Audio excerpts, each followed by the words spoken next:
So I'll jump in here. The VSAC assisted scholarships, very exciting news that it will be available online next week for students that are going to be attending college next academic year, 25-26. And you'll have the booklets in schools and other public institutions in early October and can be ordered for early October. So the VSAC assisted scholarships, we can skip to the next page. We administer hundreds of scholarships for different entities around the state, and the students can apply for these many, many different scholarships in one application. They access it through their My VSAC portal, just like they did for the Vermont grant, and they're going to choose work with VSAC assisted scholarships. The best practices for this scholarship process is to not just meet the deadline, but beat the deadline, and to check if everything has been received. So in the application, there may be a request for an essay or a letter of recommendation or a portfolio, for example, for an art scholarship. And the way scholarships work is typically students are not notified that they have applied or notified if something is missing. This is a competitive process, and so they need to follow up and be on top of, is everything in there? We typically won't see something posted to My VSAC until 24 hours after it's been received. It is the student's responsibility to keep track of the scholarships that they've applied for and what's required for the complete application.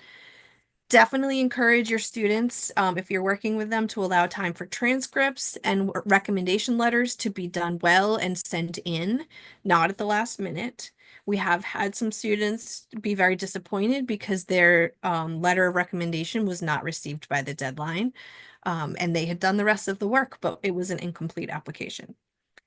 If a student knows that if a school knows that the student will be applying for the VSAC assisted scholarships, but has not yet, they won't have the ability to upload documents such as the transcript, but they can mail them in. As long as any document is postmarked by the deadline, it is accepted, even if it arrives, if it takes 4 or 5 or many days to reach us, as long as it's postmarked, it will be accepted. All right. Can I add one thing here, Stacy? Sure. On the My VSAC scholarships page, there is an option to look at required documents. And so students can actually log into My VSAC, go to scholarships, look at the required documents, and they can see what's missing in real time. So that is helpful. Again, you want to give a day if something just uploaded, they're not going to be able to see it right away.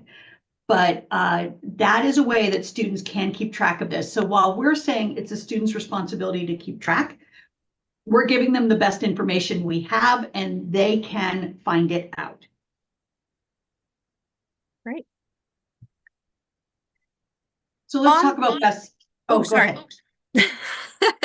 On the documents that are being uploaded or mailed in, it's really important to label them the way that the booklet asks them to be labeled. It typically does have an identifier such as the student's name and date of birth so that we know which application it belongs with, as well as possible other labels. And for example, in the essay, we want to make sure students are really following instructions. So if there is a minimum word length, they really do mean like it needs to be at least that long. There are specific criteria asked about in the essay, and it's very clearly posted of like, what are we looking for? And we want the students to answer those questions. A recommendation has to be on letterhead of the organization or signed, and ideally both. But a plain recommendation with no letterhead and no signature would not be considered as a complete one. Draft review. If any people joining us right now are English teachers, then you know this process. There are a lot of common errors in spelling and punctuation in essays. Definitely review that. Have somebody read it. Often they will catch something that you are not seeing yourself. And we want to remind students that these are competitive. Scholarships are typically competitive, meaning you may be eligible, you may meet the criteria, but you are competing against others who also are eligible and meet the criteria, and you want to do your best application possible.